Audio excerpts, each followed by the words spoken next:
What is up, guys? Hope you all are doing well. Hello again.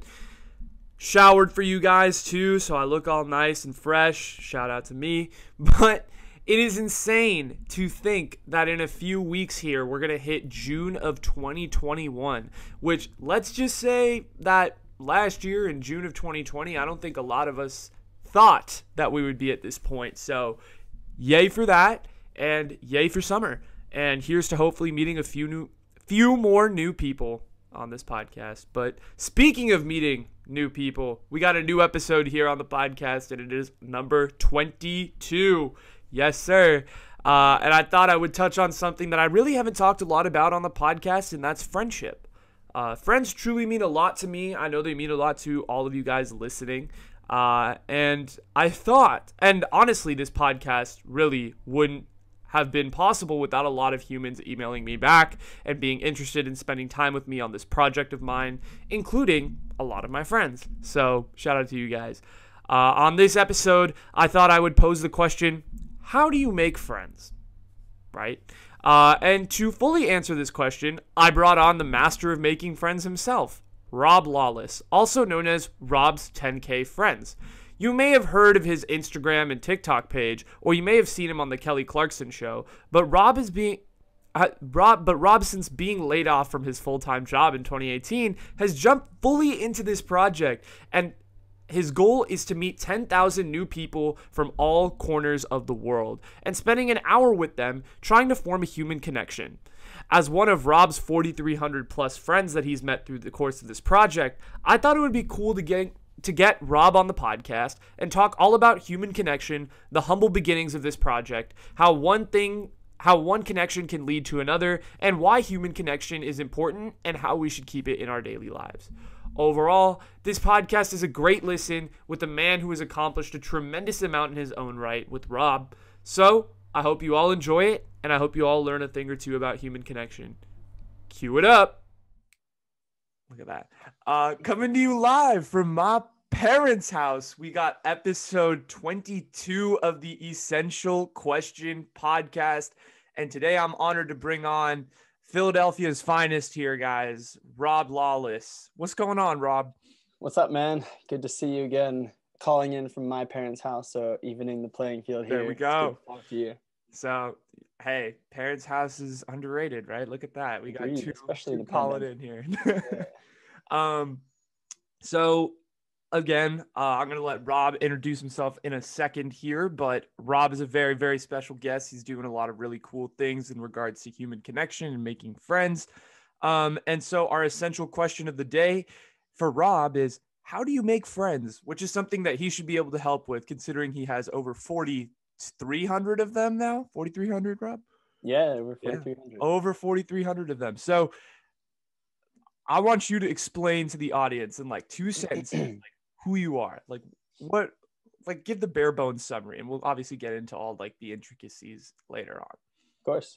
I am a man on a mission to spend 1 hour one-on-one with 10,000 different people to see what comes of opening doors for no particular reason, and to learn about their lives and kind of showcase the importance of human connection. That's the very bare bones of my mission, just spending an hour one-on-one with 10,000 different people. And as you've mentioned, I've met over 4,300 people at this point. So we're trucking along every day. Slowly but surely hopefully hitting that goal of 10,000 soon. Do you have like an estimated date for that? Or like, is it just like, it'll just come when it comes type thing?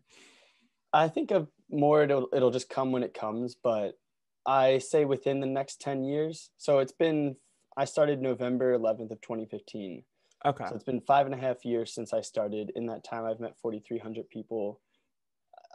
So it could be like 7 more years, but I think the pace at which I meet people will change a little bit, because even now I try to meet 4 people every day on weekdays. Mm-hmm. And I'm starting to think that I'll maybe pull that back to like 3 people a day. Okay. And then put more time into trying to set up public speaking gigs, or trying to put more time into like TikTok content creation or Instagram reels.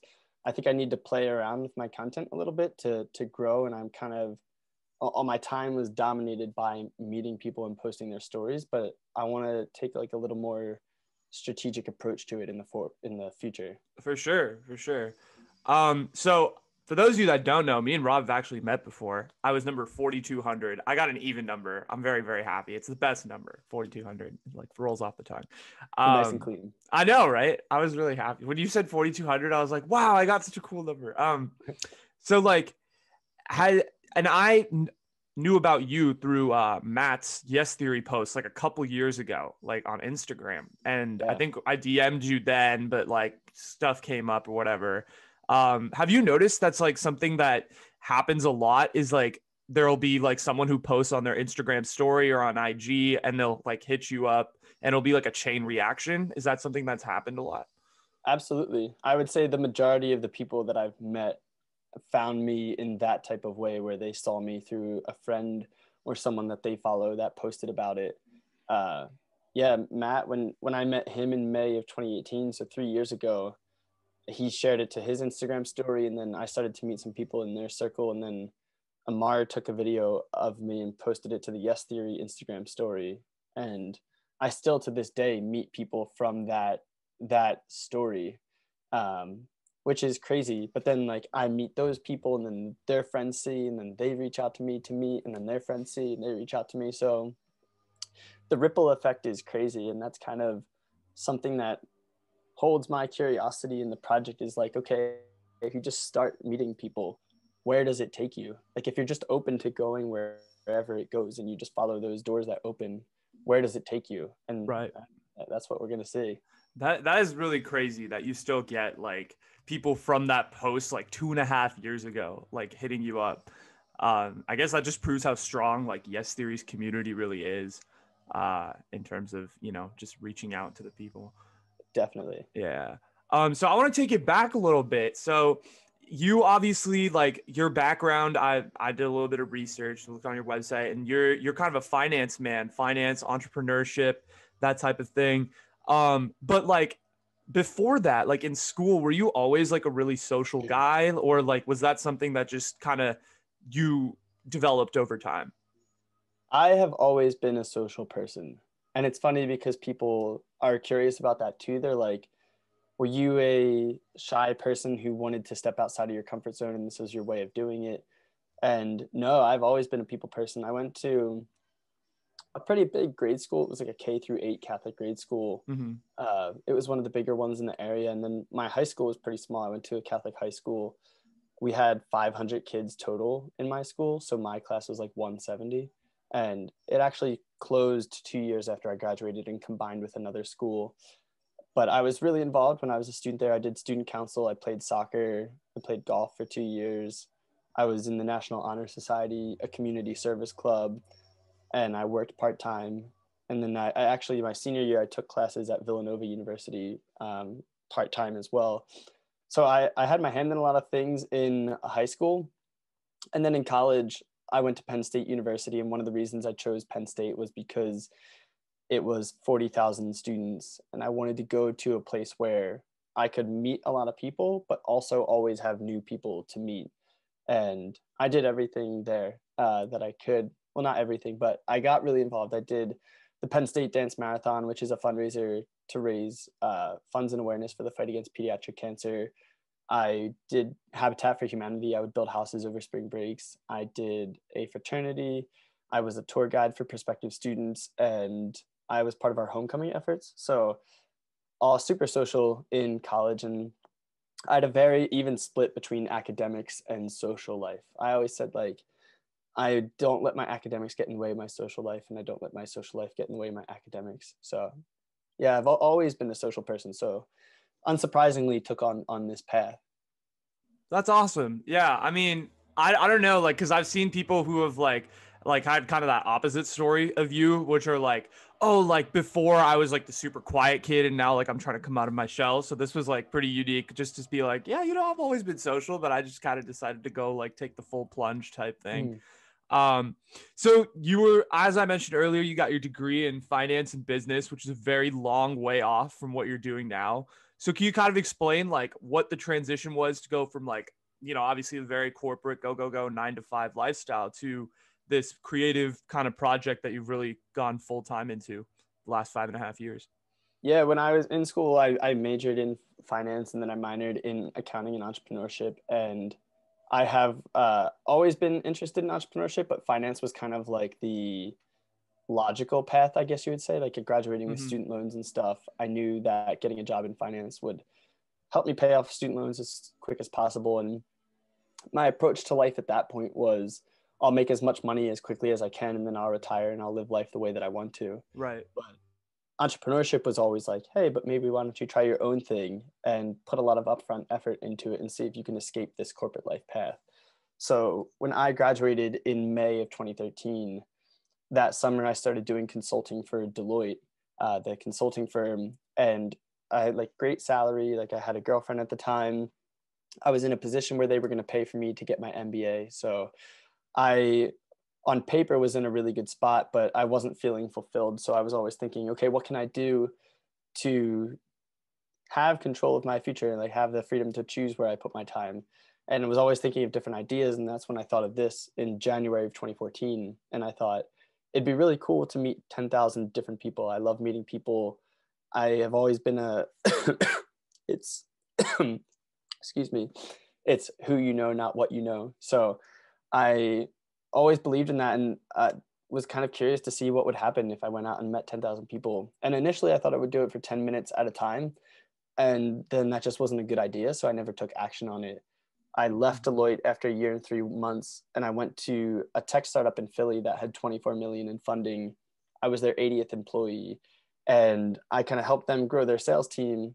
And in that time, I moved into Philly and I thought, okay, I'm going to make Philadelphia what I made Penn State. I'm going to find the same community where I can walk around town and run into people that I know. Right. And it took me back to this idea. And I was like, I'm going to do an hour with each person so that I feel like I actually know them. And then that kind of was the catalyst to me actually taking the plunge to start this. So I started it alongside my tech sales job. And then 8 months later, that company was bought out. I was laid off and then I jumped into this full time. I had already met 100 people, had already started to get press on it. And I was like, all right, we're going to see what happens when you do this full time. And still here almost 5 years later from that point. Yeah, that's crazy. I mean, how like you just went and like took that plunge after 100 people. So like was like the local newspapers and stuff starting to like pick it up, like, oh, like Rob's doing this and that. Yeah, it was. So since I was living in Philadelphia, one of the people that I met early on was this guy, Josh Middleton. And this woman, Tracy, introduced me to him and she was like, you should talk to Josh. He writes for this website called the Philadelphia Citizen. Mm-hmm. Maybe he would do an article on you. And so I met with him and then he did do an article on me. And it was like one of their top 3 most popular articles from that year. And that was the first time that a lot of people heard about what I was doing. So shortly after that, there was a tech like publication in Philly. It's called Technically Philly. They read about a lot of the tech news. And since I was this person from the tech world taking on this unique project, they did a story on me. And then PHL 17, which is just a local TV station, did a story on me that aired on a Tuesday morning at like 5:30 in the morning. But all of this kind of was in the month leading up to me being laid off. So I had a lot of small press early on. And then over the years, as the project has gotten bigger, the press coverage has gotten bigger as well. Yeah. I was going to talk a little bit about the Kelly Clarkson show later on and all that stuff, which I mean was awesome.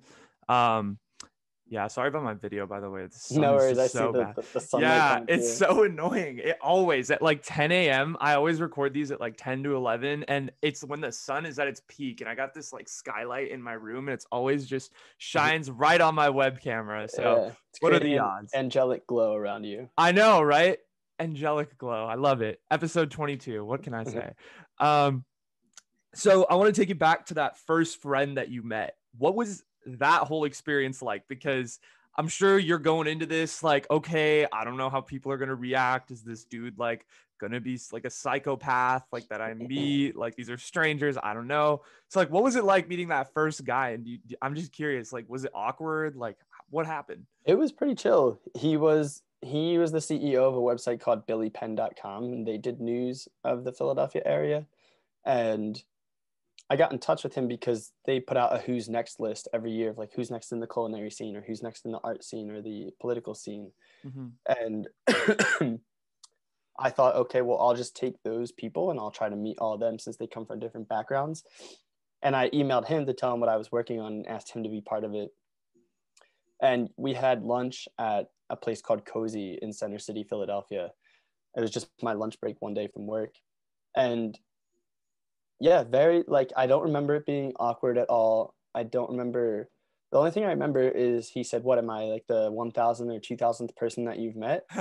And I was like, "No, dude, you're number one. You're the start of the Wow. project." And I was like, oh, I wonder if he would have taken the meeting if he thought that he was number one. But yeah, it went well. And we talked, he had worked for the Washington Post. So we were just talking about kind of his background in journalism, how he took road trips with his dog. And it went well enough to the point where I wanted to continue doing it. And I think interesting, the second person I met, I had Googled Philadelphia artists because I really enjoyed meeting people from the creative community Mm-hmm. because I still at the time was in the business world and I think my heart belonged in the creative community. So I Googled Philadelphia artists and this site called In Liquid came up and it's just a directory of Philadelphia artists and you can see some samples of their work. So I would go to the artists whose work I thought was cool, send them an email and be like, hey, I'm working on this project. Do you want to be one of the first 10 people? And the one guy was like, yeah, sure, I'll do it. And I told him it would be cool to meet at his studio. And he said, that's fine. But his studio was on the third floor of his house. So I went to this random dude's house in South Philly. And I remember he opened the door and he cracked it open. He's like, you're not a serial killer, are you? And I was like, no, are you? And he said, no. He's like, you want a glass of water? And I was like, yeah, sure, let's do it. So it was cool. I met this dude and we went up into his studio and talked about his art. And it actually got very deep. He was telling me about how his art kind of had like dark tones at one point in his life because one day his dad stood up from his armchair and went in the other room and shot and killed himself with a shotgun. And this was, now I feel pretty equipped to handle those types of conversations because I've heard a lot from people, but that was a shock to be the second person that I met and Yeah. kind of an eye opener as to the different life paths that exist out there. I mean, you hear something like that, you're second person in, and then you kind of put the seatbelt on and go for the ride for the next Right. 1,998. I know. I mean, that, like, I was gonna ask you about that. Like, did you ever find it like really difficult to like kind of stray away from that surface level conversation? Or like were people just willing to take that plunge with you and like go deeper? I think people are willing to take the plunge. Sometimes I feel like people need someone to talk to about that stuff. Mm-hmm. So I kind of became the perfect stranger for people in a way.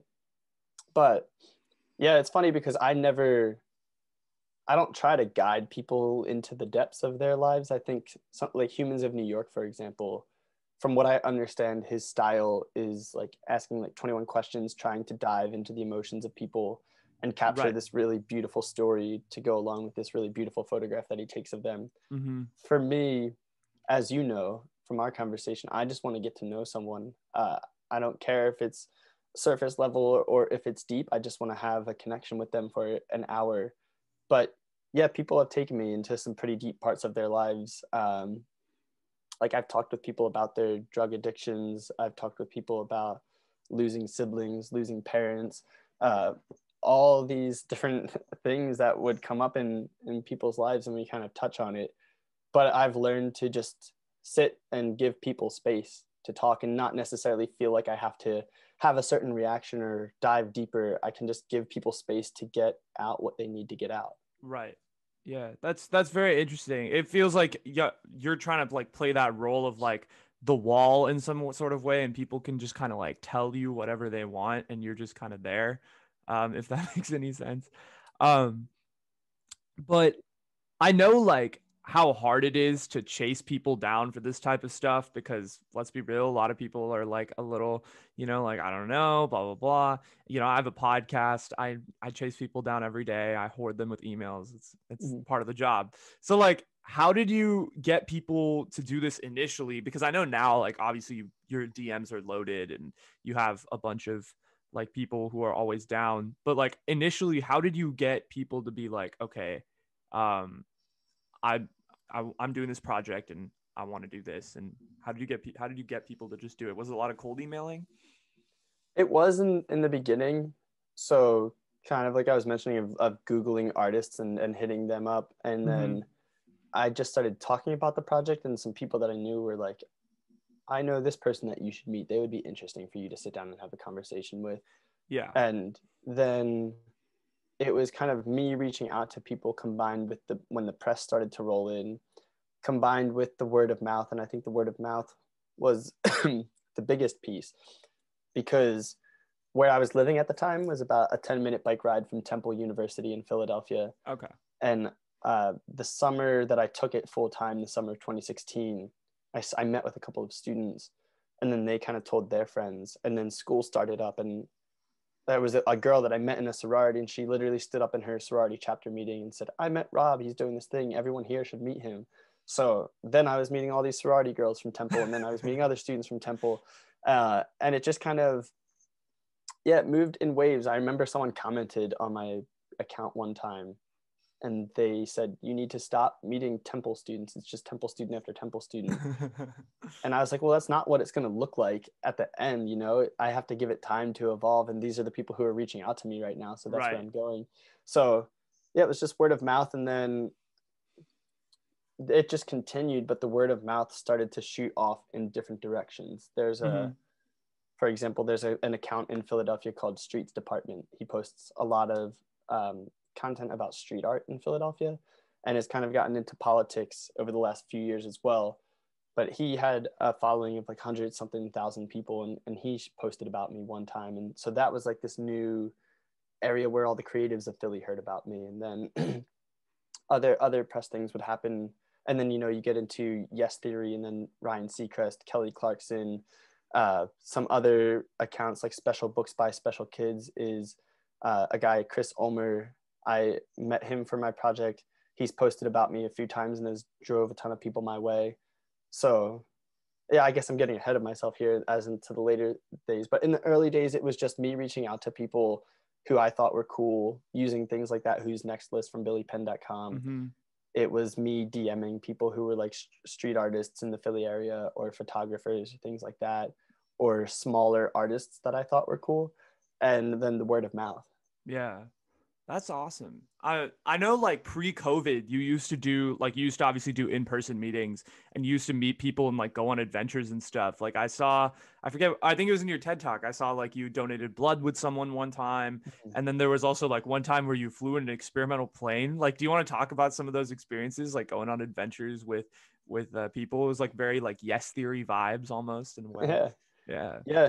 And I hope to do more of that in the future. One of my future plans is to go on one adventure per week with someone and actually film it and tell that story in a Mm-hmm. YouTube series, and capture that person's background and kind of the time that we had together. But that's always something that I was interested in when I first when I first started the project.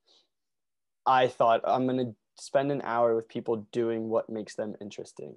So if you were a photographer, I'd imagined we'd go around and take pictures together. If you were a painter, that we'd paint a picture together. If you played soccer, we would play soccer or something like that. Mm-hmm. So, but it became logistically is a little bit more difficult to do that and go straight to another meeting and whatnot. Right. So it turned into a lot of coffee chats and a lot of drinks at bars and a lot of hanging out in parks, because it allowed us to focus on each other, and it also allowed me to meet people in a consistent pace.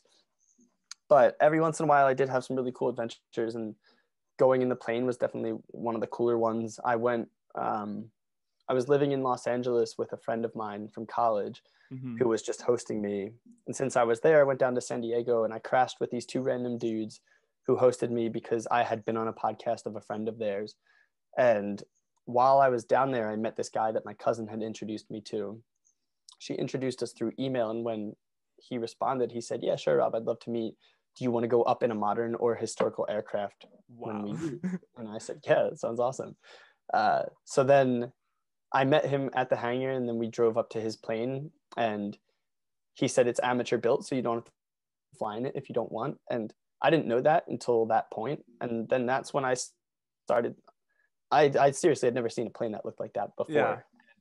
That it did say experimental on the side. So I did catch myself thinking, like, should I actually go on this flight with this dude? I've never met this dude. I trust him because my cousin wouldn't put me in the hands of someone who's not safe. Yeah.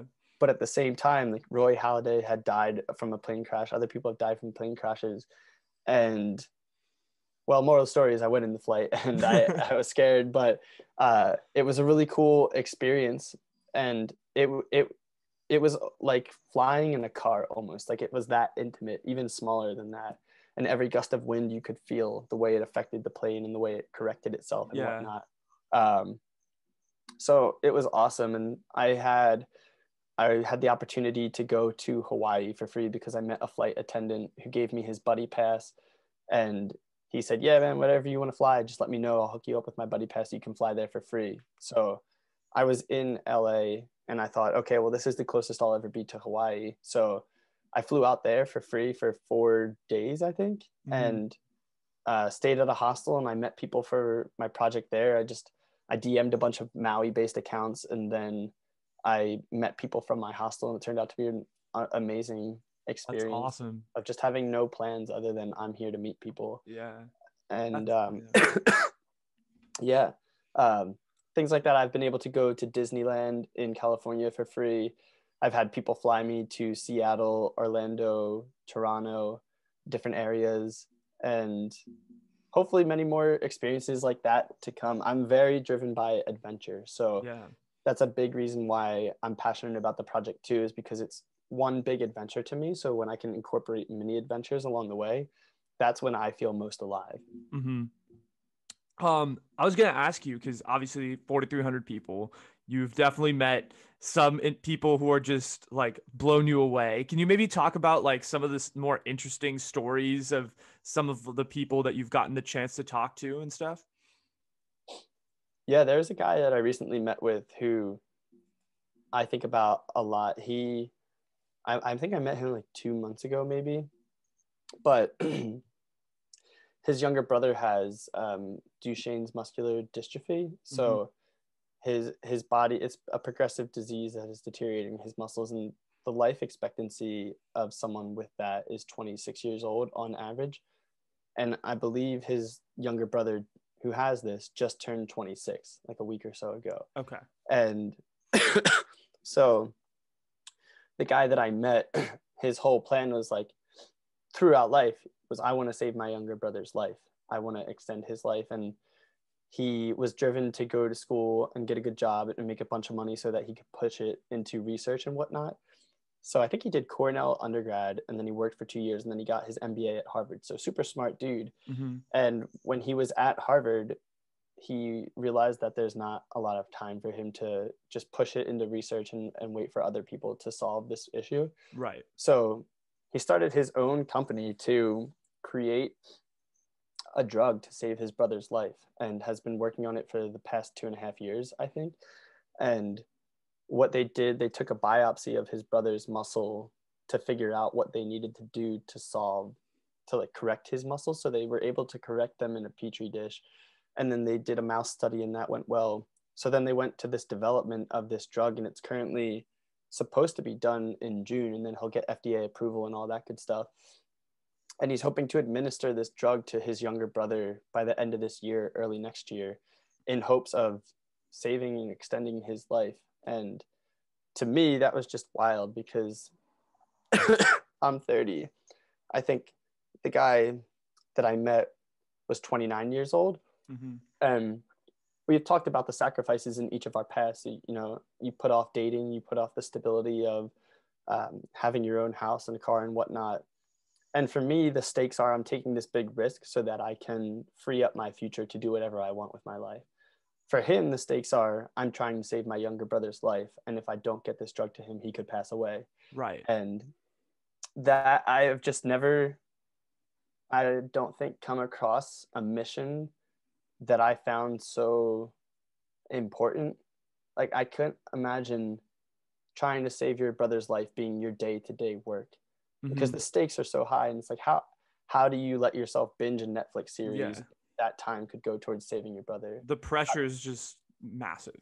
Exactly. And So in the times that I've gotten stressed about my project and had doubts of whether or not I will succeed, it's like, okay, well, what's the worst that's going to happen? I go back to a 9 to 5 job and I get a good salary, and I do the traditional path like a lot of other people are doing. Mm-hmm. For him, it's just it's the stakes, like you said, are much higher. The circumstances are much different. So I was super, super impressed by him, and I'm really looking forward to seeing how this works out. And it amazes me that that's a regular person could go to school and be like, I'm going to solve this problem myself because I don't see a way for other people to do it. Right.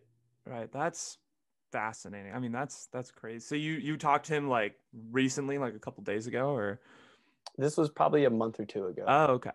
Okay, Mm-hmm. for sure.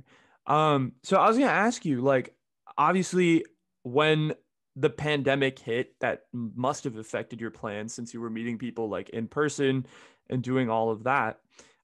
Did you ever just get to the point where you were like, I thought, like, did you ever think like the project was over at a certain point, like before like Zoom and all that, or like you knew that you were gonna kind of like transition into this virtual state that it is now?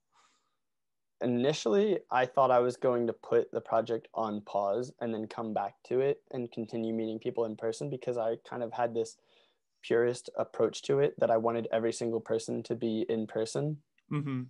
Um, and back then they were like, all right, 2 week lockdown, and then we'll come back. Right, And right. then there were rumors you could be in lockdown until July, and everyone thought, no, that's impossible. That would never happen.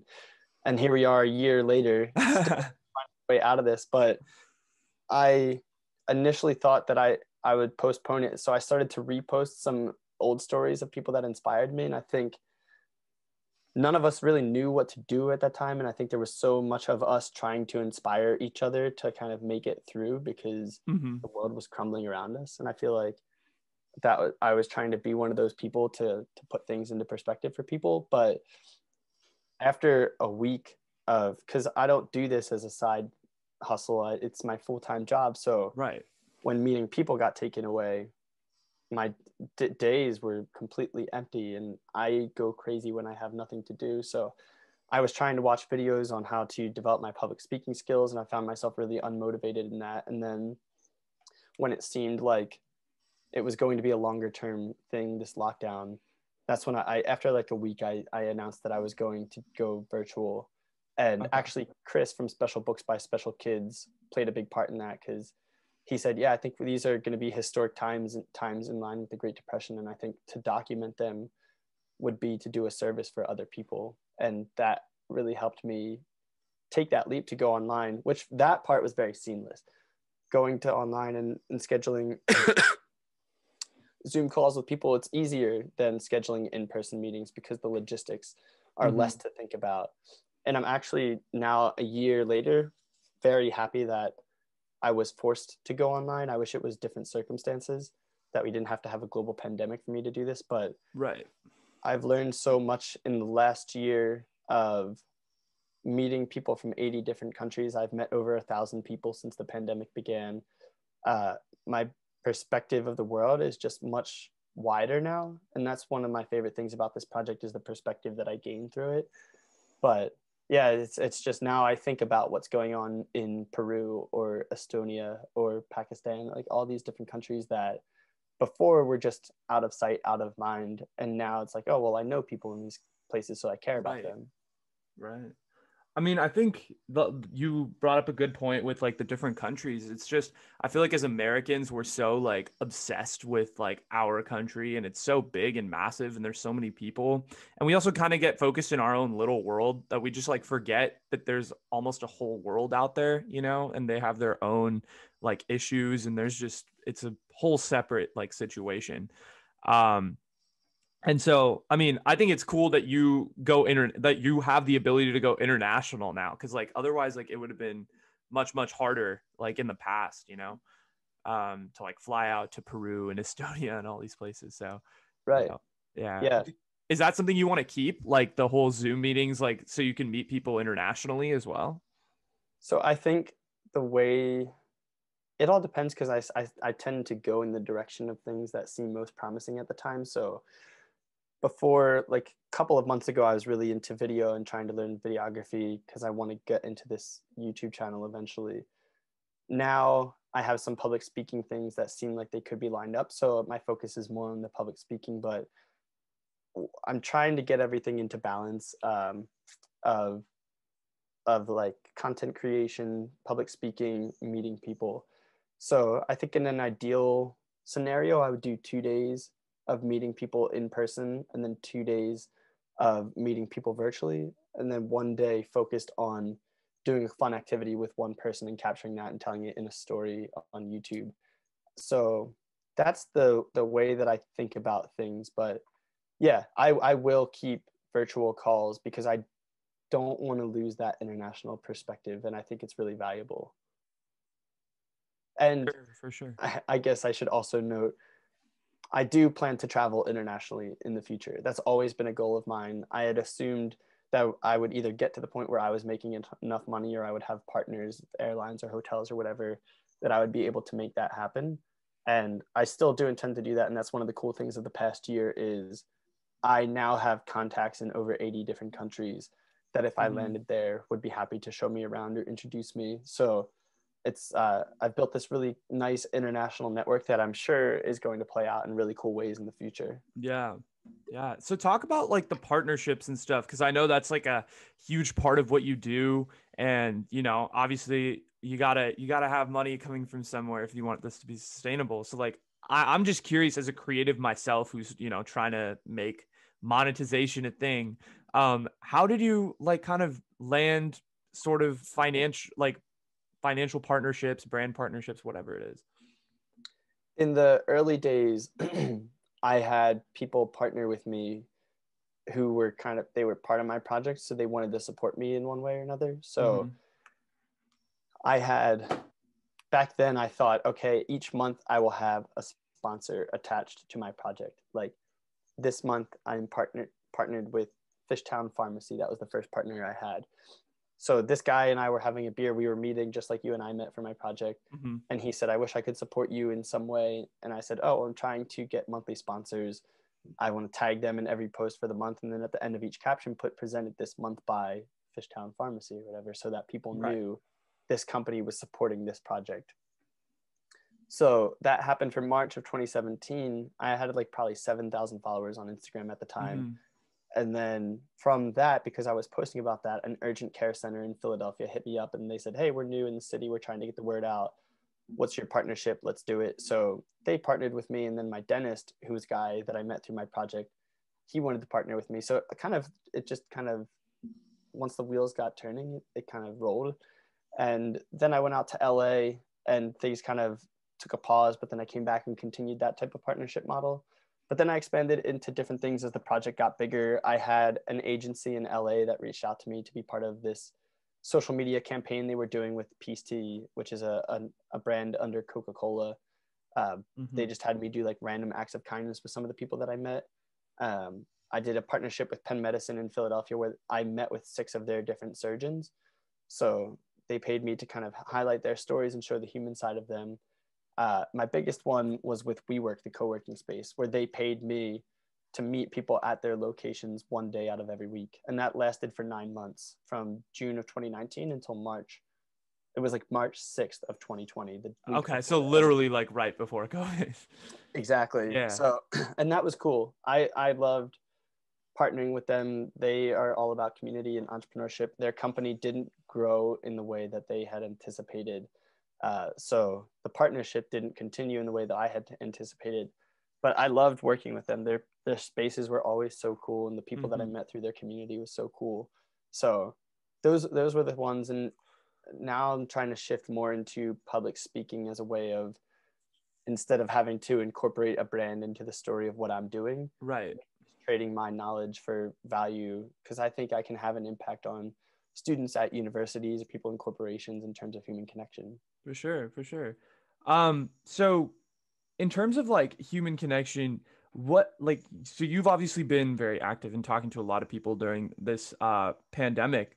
How have you kind of seen the pandemic affect human connection? Like obviously besides the obvious of like we can't really see each other, like how else have you seen like those ripple effects?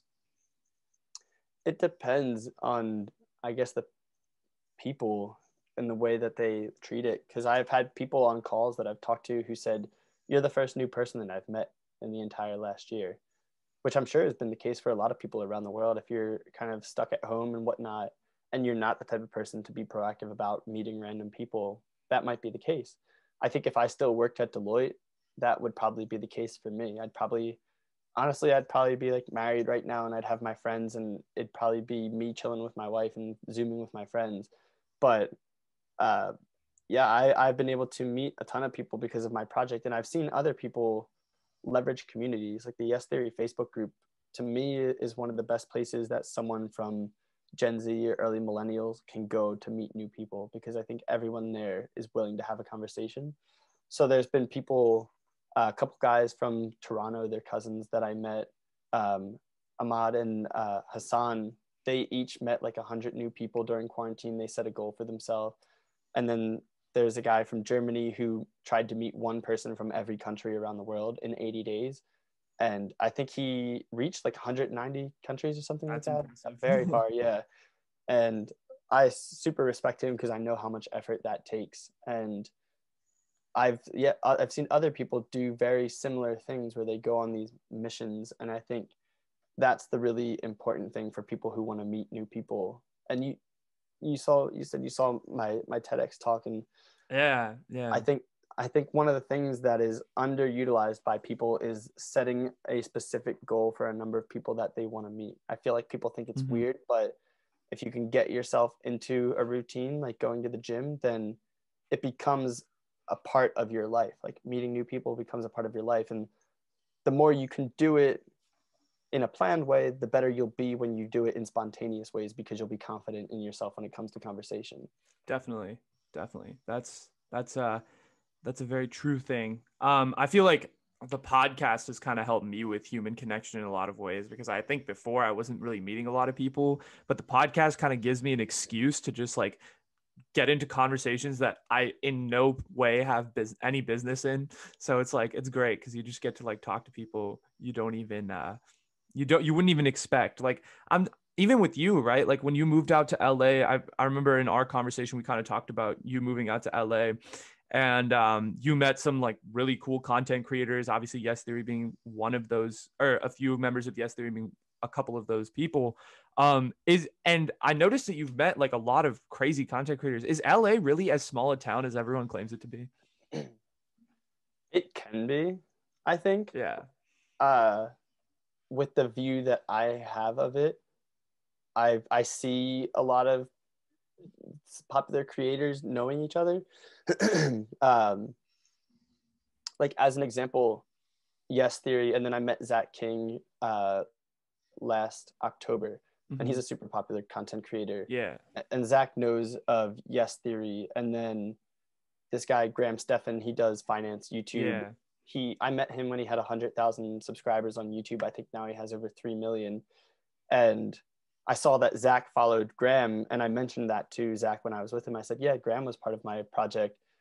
And he was like, "Oh yeah, I know Graham. I need to get him out here to go lobster diving," which is what we did together. Oh, okay. So they had a relationship with each other. And I think as people get bubbled up, they just naturally start to get into each other's radar. And that's what I saw happen with me. Was I didn't know I didn't know who Yes Theory was, and I never Okay. sought to connect with them. But I met with this guy Ryan Westberg because I was meeting a lot of brand ambassadors for his company, Mm-hmm. and he was friends with them. And he said, "You guys have a very similar mindset. I think you should meet." So you get pushed into these certain areas, and then I came up across Chris from Special Books by Special Kids, and he interviews individuals with rare diagnoses from around the country and the world. Right.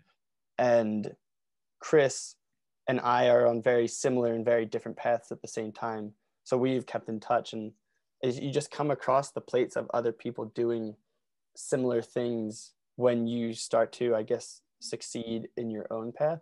And Mm-hmm. I think as a result of that, LA can become a small town. But at the same time, it's massive too. Yeah, yeah, no, for sure.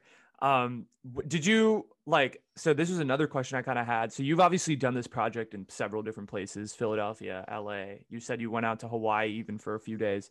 Um, have you noticed like general trends within the people of specific places? So like Philly people versus LA people versus like Hawaii people. Like, have you noticed like kind of generalizations, or do you think everyone is just unique? I think the environments are unique. I think if you took a so there's this stereotype that LA is like shallow and Mm-hmm. uh, that people aren't upfront with you or aren't real with you, and there's the Right. stereotype that in the Northeast people are upfront with you and they're a bit short and rude. Mm-hmm. I think if you took an LA person and you put them in Philly, they'd be upfront with you and short and rude. And I think if you put a Philly person in LA, they'd potentially be shallow and whatnot. I Yeah. think it's just a result of the cities. Like when a lot of people go to LA to make their dreams come true. And when they're doing that, they're amidst a lot of competition and they're trying to figure out how they can get to the top. And sometimes that looks like them being strategic about who they connect with and dropping those people, unfortunately. Mm-hmm. And in Philly, it's a lot of people who are working their 9 to 5 job. They have their friends, they have their family. They are just making their way through life at kind of a less volatile path. And I Right. think that allows people to be a little bit more upfront and stable with each other. So I don't know, because I thought about that with LA. I've met a lot of people who are local to LA, and I don't think it's necessarily LA natives that create that culture. I think it's more so the people who are super talented creatively from their small hometowns moving to LA and then all coming together. Mm-hmm. But yeah, I that's like just a Philly to LA comparison. But Yeah. in Hawaii, kind of um, culturally, there's like some different things. I met other travelers, so I can't really say that I can speak to it as much. Mm-hmm. Um, but then when I talk to people from other countries, like Germany, for example, I know they say it's really hard to make surface level connections with people there. But once you're accepted into someone's group, you're accepted and you know you're locked in. Right. Whereas in the States, it's very easy to make surface level connections with people. Like they'll invite you to a party one week and then not invite you the next time. And it's really hard to get into that close knit group. So it's almost like opposites. And things like people from the Latin American countries who talk about the culture there is they're most of them stay home until they're married. So it's not uncommon for them to be home with their parents throughout their 20s into their Right. 30s. And they don't think about that the same way that Americans think about we need this sense of independence. So I have learned cultural things like that, but I will say on a whole that when I talk to people, no matter what area they're from, everyone is just like chilling, trying to live their life, trying to figure out who they are as a person, Yeah. trying to reach their dreams and feeling a little bit insecure about how they're doing it. Yeah. So I guess it's just there's universal themes about like the people you've met. It's just Right. we're all trying to figure it out, I guess. um, Absolutely. yeah. So you gave a TED talk recently, TEDx talk for Emory University, I believe. And it was great. I'm gonna link it down below so people should go watch it. Um, and you kind of talk about like layers to human connection. And obviously I can't really talk about that because I don't really, you gave the TED talk. So do you want to touch on kind of like what you talked about in terms of like what you were going for with the layers of human connection? Sure. Yeah. I think that a lot of people, when they think of human connection, they think of it in an agenda driven way. And I think they, as a result, miss a lot of the value of it. So I spoke about 3 layers in the talk, and one was an increased sense of belonging, the other was the exchange of knowledge, and then the third was the opening of doors. And I feel like from a baseline, you get a sense of belonging with someone because when you're spending that time with each other, so you're enjoying your company in that moment, and two, you're setting yourself up to run into each other in the future. For example, take this podcast. You and I didn't have to introduce ourselves and be like, hey, what's your like background, what's your name, Yeah. because we know each other because we've talked for Right. an hour already. Yeah. So you and I feel very comfortable with each other having this conversation because we feel like we belong in this environment. Mm-hmm. um, Two is the exchange of knowledge, where for me, I say it can be anything from a new musical artist. There's a lot of artists that I've come across through my project that I listen to specifically because someone else told me about them. Okay. And from a deeper part, I think it's like increased perspective and empathy. And the story that I touched on earlier about that guy trying to save his younger brother's life, that's a bunch of perspective, right? That's a bunch of empathy, and even the knowledge of the fact that Duchenne's muscular dystrophy is a condition that exists in the world and that there are people living with it is not really something that you would know unless you had some type of tie to it, a family member, or you studied biology or something like that. So you are always exchanging knowledge and learning different things. And I think that prepares you for the future. And then the opening of doors is just the connections and those leading to different opportunities.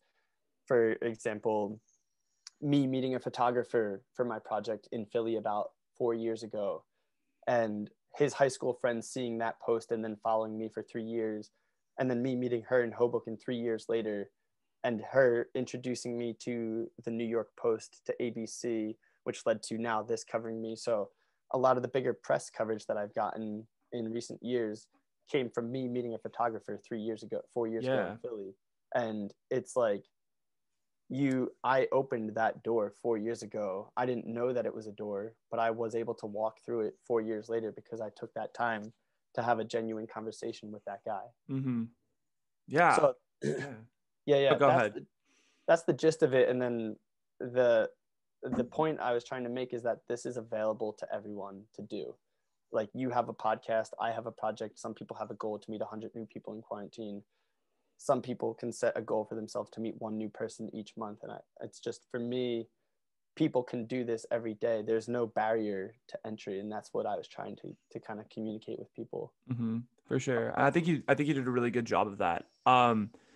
I think for me, the one thing that I was like thinking about when I was watching your TED Talk yesterday was like this whole idea of like how you communicate these ideas to, because I think naturally extroverted people are very open to that, right? They're like, oh, like, let me meet new people, blah, blah, blah. And I guess you are not naturally a very extroverted person. But how do you like, have you ever, I'm sure you've obviously encountered more introverted and shy people, and kind of like, how do you break that barrier and try to get them out of that comfort zone to kind of experience what human connection has to offer? For me, from my end, it's just providing a good experience for them so that they feel confident enough to go and do it again. But for someone who is potentially listening, who's an introvert or shy, I think it's really just stepping outside of your comfort zone and forcing yourself to do that. I've met several people through my project who were formerly shy people who now are very extroverted and outgoing. Maybe not extroverted, because that's like whether you get or lose energy from interacting with people, but outgoing. And they always talk about how it was just them putting themselves out of their comfort zone. And I think maybe a good comparison is going to the gym. Like, if you, for me, for example, I am trying to build muscle. I've always been like a tall and lean guy, and especially over this last year, I haven't had a lot of opportunity to lift. But now that I'm fully vaccinated and gyms are opening in a safe way, it might be something that I go back to, and it will be uncomfortable for me to take the time and to put my body through lifting weights. But the only way I'm going to get bigger is if I go and I put in the time and I go through that discomfort. So I think it's acknowledging that you'll be uncomfortable, but that it will get easier over time. And I think one of the mistakes that people make when approaching goals in general is they feel if they don't succeed the first or second time, or if they're bad at conversation the first or second time, that they should quit, that it's not for them. When in reality, if you're like, hey, I want to be a really good conversationalist by the 20th person that I met, I expect to stumble through conversations 1 through 10. I expect to have awkward pauses and silences. Then if you build that into your expectation when it happens, then it's no big deal. You already knew that was going to happen. So if you can lower your expectations a little bit and give yourself room to improve, over time, you're going to become a better conversationalist because you're just going to build that confidence. You'll become more comfortable with that scenario. And by conversation 20, you'll be like, okay, cool. I'm ready to do this. I know what to expect from this, because I think a lot of the discomfort comes from the fear of the uncertainty of what could happen. Right. Right. That's very interesting. Um, I kind of wanted to transition a little bit from that to kind of like icebreakers. So I obviously like when you meet people when they hop on the Zoom call, it's kind of awkward for the first minute. You're like, "Hey," and they're like, "Hey." It's like, like I don't know where to go from here. And like I think what was cool about your thing with me was like I realized very quickly like, "Oh, he's not going to interview me. Like this is like we got to like I get out of this what we get out of this. So like I got to have a conversation. We just kind of got to sit there and hang out. And so that was really interesting. I'm just curious like what are some of the icebreakers that like are kind of easier for you to just like get people's kind of foot in the door and more like in tune with the conversation? I always start with, when it's virtual, like, where are you calling in from?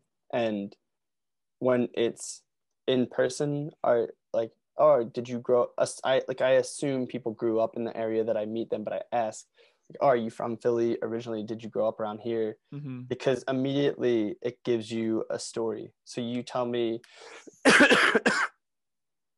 where you're from, and it's like, oh, okay, is that where you were born and raised? Have you ever left? If they're not from this area, then what was the storyline of how you got there? So it just gives you a really good jumping off point. And I think about people's lives like timelines, and where they are from is like where they're born, that's like the start point, right? And then you're Right. just trying to fill everything out beyond that. And I think about, there's a framework that someone had commented on a post I did on Reddit once, and they call it the Ford framework of conversation. It stands for family, occupation, recreation, and dreams. Mm-hmm. So my icebreaker, if you will, is just to ask people where they're calling in from, or if they're from that place originally. And then that kind of leads into learning about their family, learning about their occupation, which is either their education or their job, learning about their recreation, which is their hobbies outside of work or their passions, and then learning about their dreams, which is where they want to go in their life. And every single person on earth can be covered under that framework. And that's why I Right. think it's so interesting to talk to people around the world. People are like, oh, it must be so different to talk to people. What are the differences? And it's not. We're just discussing those four areas pretty much every single time, and we're diving into different nooks and crannies of those categories. But that's what I keep in mind when I talk to people. And if I ever find myself running out of something to say, internally I'll think back and be like, have I covered each of these categories? If not, where are the blanks? What questions do I need to ask? Or Mm-hmm. if I'm thinking about the timeline of their life, and we talked about 1 to 18, and then we've talked about 25 to 30, what happened from 18 to 25? Like, what was that period of their life? And then it's Right. just letting your curiosity lead the questions. Mm-hmm. For sure. I feel like we did like thinking back on that framework. I feel like we definitely did check all of those boxes in our conversation, which is interesting. Yeah. Um, yeah. So like you were talking earlier about sacrifices, in terms of like this project and giving up that 9 to 5 at Deloitte. What were some of those sacrifices that you had to make, and do you kind of feel any regret towards those things, or have you kind of learned to just accept it over time? So I would say I sacrificed the ability to move out and kind of establish my own life for right now, at least. Mm-hmm. I sacrificed dating. So a lot of my friends are married, they have their own house, they have a dog, they're working on kids. And I am just years behind them in terms of progress in those areas. Right. I am single. I live with my parents right now. I can't really afford to move out, but what I do have is this foundation of this project that I think is going to set me up for a really nice future. Mm-hmm. So, yeah, those are the sacrifices. And I think sometimes I'm not big on comparing myself to people, but you can feel the pressure of when you're in a group of friends and all of them are in a certain space and you're the only one who's not. For sure. I think it's only natural to like think, oh, well, I wish I had some of these things, which I I can feel that way at times, but then I check myself because I'm like, given the choice of where I am right now and the choice of being in a 9 to 5 with a wife and kids, I would take my path every single time. I'm Mm-hmm. just not interested in the other piece right now. So yeah, those are are the sacrifices. I don't have any regrets about it. Sometimes I have fears that, or doubts about the project, like Right. that I'll ever get to a point of stability, or that it will ever work out the way that I think it will. Because obviously I could go meet 10,000 people and it could never be financially stable, but it doesn't mean I'm going to run out of people to meet. So I have to really think about, okay, how do I turn this into a career as well? And that's where some of the strategy of public speaking and thinking about partnerships comes in. Mm-hmm. But my mindset towards it is there is 100% a way to have a career. If I'm not there yet, it's just because I haven't figured it out, or I haven't played the pieces in the right way. Like I have to look at the puzzle differently. So I have no doubt in my mind that it is a possible path. It's just a matter of how you get there. And I think that's part of entrepreneurship, is figuring that out. Yeah, definitely. That's very true. I feel like in terms of like if you want to go into like the content creating slash creative like lifestyle that you're a part of, I mean, you're gonna have to make like certain sacrifices, you know, because it's not the easiest field where it's not as stable per se as more of a 9 to 5 job may be. Um, but I also wanted to talk about kind of your the lessons that you've learned, because for 4,300 people, I'm sure there's a lot of things that you've learned. I'm sure there's a lot of things that you've grown as a person through these 5.5 years that you've been doing this. So what are some of those things that you've learned? Like you could say like things that you've learned that you learned quickly into the project, things that you learned later on, like just whatever. Yeah, I think from people, I always say the biggest thing I've learned is no one really knows what they're doing with their lives. Mm-hmm. Everyone is just doing the best they can with the resources that they have. So I think that's the point of everyone is figuring life out. Like even the people who are partners at Deloitte are trying to figure out the next level up or whatever. Or people who are in their 30s or 40s might want to transition out of a career and into a new one, and they don't know how to do that. So there's always people figuring things out, and everyone has a bit of uncertainty. So I think I've just realized how human everyone is. And then I've realized that there's a lot that I have to be grateful for, like the fact that I still have both my parents, I still have my siblings, I have my health, I have the ability to walk, the ability to see. These are all things that I've met other people who don't have those things still. And to me, it's like, okay, well, you should be thankful for that then. So I've learned what I have to be grateful for. And I've learned, I would say, the value of consistency and discipline. I don't think I would have gotten this far from a personal standpoint if I wasn't consistently meeting people with my project, and if I wasn't disciplined about waking up and meeting people in the times that I was confident about the project, and then the times that I was doubtful about it. Like I never felt doubtful and decided to take a day off or anything like that. I always showed up to meet people. And I think that will also be a reason why I ultimately succeed in the way that I want to succeed. So yeah, those are the big learning lessons. And then I could just dive into so many different things Yeah. of like this. And it kind of goes back to that exchange of knowledge of a particular song that I heard of, or one time someone told me if you have a black line on your nail, that can be a sign of skin cancer. And I was like, okay, yeah, check my nails. I'm gonna make sure that if I ever have a black line, I'm gonna pay attention to it now. So this is these really small things, and I have to rewatch the movie, but I almost feel like it could be compared to Slumdog Millionaire, if you've ever seen that, where he just knows the answers to these questions because he's just had these crazy experiences in his life.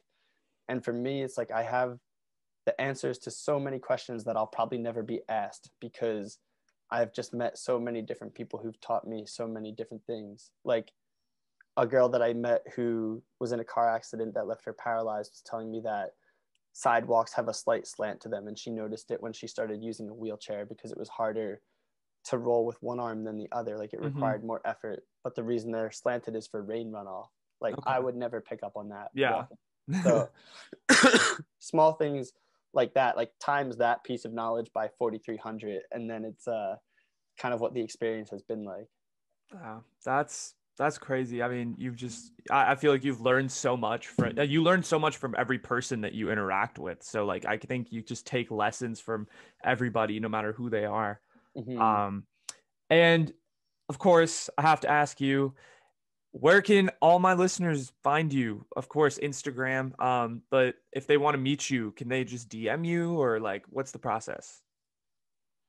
Yeah, best thing to do is to DM me on Instagram. My account is at Rob's 10K Friends. So ROBS 10K Friends. And that's where I post the stories of everyone that I meet. That's kind of my email inbox, if you will, is my DMs.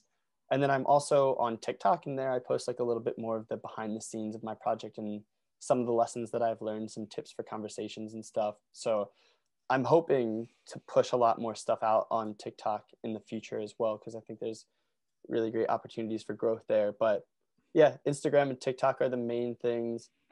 Maybe someday, if they're listening to this in the future, I'll have a YouTube channel with me sharing the experiences of people that I met. But those are the places to get in touch, and I'd be happy to meet with anyone who's interested. Yeah. I'm trying to grow TikTok too, because the opportunity is just massive. Like, I feel like no marketing necessary. Your thing just gets pushed out to people that like your stuff, or like are interested in that particular thing. It's like, it's great. But yes, if you do have a YouTube channel, I will be sure to plug it, and we will make sure that people subscribe, because that's important. But thank you so much, Rob, for coming on. I know you're a busy guy, got a lot of things to do, got the Philadelphia 76ers to watch. Yes. So I hope you have a great rest of your Sunday, man. Yeah, thank you, man. Thank you for having me on the show. I know back when we spoke, you had 16 episodes, so I see you pushing forward with it. Keep it up. 22, man. You're 22, so there you go. We're grinding. So thank you so much. Hello once again, everybody. I hope you guys enjoyed this episode. And before we continue any further, this episode is unofficially sponsored by C2O, coconut water that's 100% pure. No, I'm just kidding. But please sponsor me. I would tremendously appreciate that. And I like free stuff, so haha. But yes, coconut water is good for you. But I hope you guys enjoyed this episode with Rob Lawless. I know he's the second Rob we've had in 4 weeks, so pretty impressive there. And the man behind making many friends all across the world. And I hope you guys enjoyed his takes on what human connection means to humanity and why it's important. I honestly just loved getting to talk to Rob, and I just love people that set out on these super daring projects that are doing amazing things in the world and realizing. And also, the most important thing I think I realized through this episode is that all human beings, in one way or another, are just trying to figure their shit out. Let's be real. But if you guys liked Rob, go check out his Instagram and TikTok, both of which are going to be linked down below, so go peep it. And if you want to be one of Rob's 10,000 friends, DM him on social media, and he is sure to respond back to you, and I think that you are going to get a lot out of it. But if you guys enjoyed this episode, go like the video or follow me on Spotify, whichever you're listening to right now. Go do both. And if you want to see more updates / more rants, I know I posted a DMV rant. I'll update you if anything interesting happens. Go ahead and follow me on the socials, which are also linked down below, Instagram and Twitter. TikTok will be coming soon. I promise. But in the meantime, do go follow my semi-interesting Instagram and Twitter accounts where I post semi-regularly. Anyway, I hope you guys all enjoyed the conversation with Rob. Like and subscribe. Go follow on Spotify. Like and subscribe on YouTube. I said that twice, whatever. But lots more great content coming soon in the upcoming weeks. So let's get excited. Let's get pumped. But anyway, that's all I got. Have a great day. Peace.